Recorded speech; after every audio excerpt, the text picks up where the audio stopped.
So we want to make sourdough bread, and what sourdough bread is bread that is leavened not using a manufactured yeast that you buy and add to the dough, but using the naturally occurring yeasts which are found on the grains that we mill the flour from, and we culture these yeasts and build them up to such a point where they are useful for making the bread rise, and they also impart a great deal of flavour to the bread.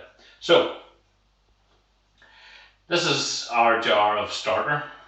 I fed this yesterday, and by feeding it I mean giving it fresh replenishment of flour and water. It needs, when you add flour, the bacteria in the yeast basically consume the goodness of the flour, and after a day or a day and a half that'll be spent, and the bacteria get hungry.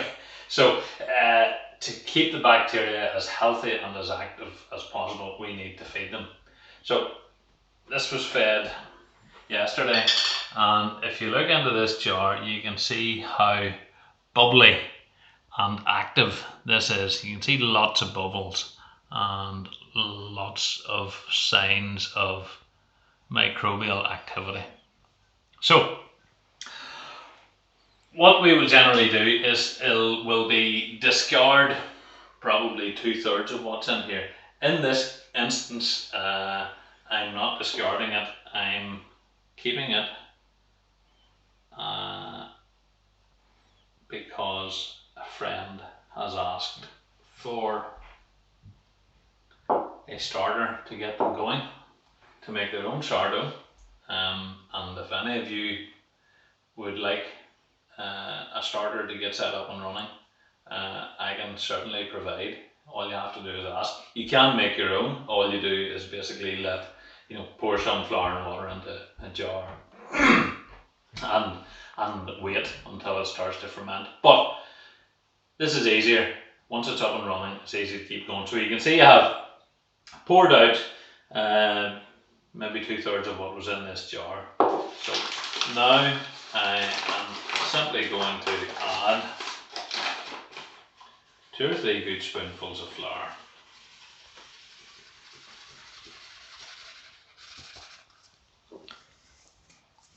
Into the jar, and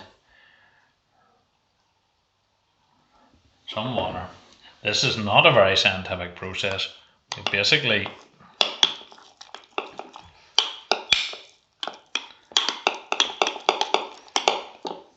that's a wee bit too liquid.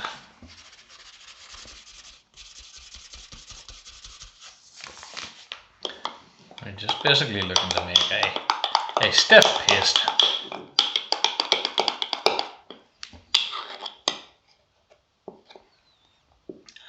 And that's it fed. We will now set that aside at room temperature. And that can be used to make bread, or start the process of making bread then, well, tomorrow ideally. If we wanted to start to make bread today, we would have used the culture that was in there. But if we're not going to use it, then we need to either feed it and set it aside for use tomorrow, or we need to put it in the fridge.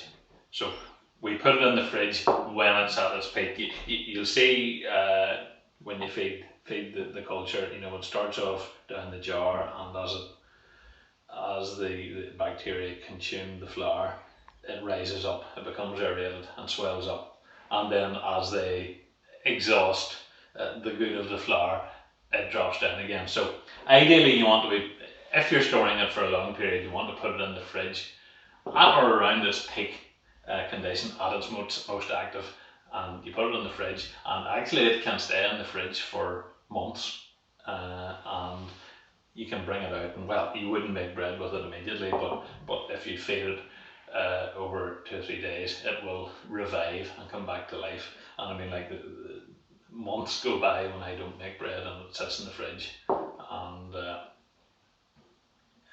with a wee bit of attention and a wee bit of reviving flour and water, it's good within 2 or 3 days and makes good bread again. So that's it. That's your best friend. Once you get a viable culture going, you want to hold on to it and keep it and look after it. And remember, don't sell it on the bench and forget about it. If it's not going to be used, keep it in the fridge. And if you keep it in the fridge, it will keep almost indefinitely.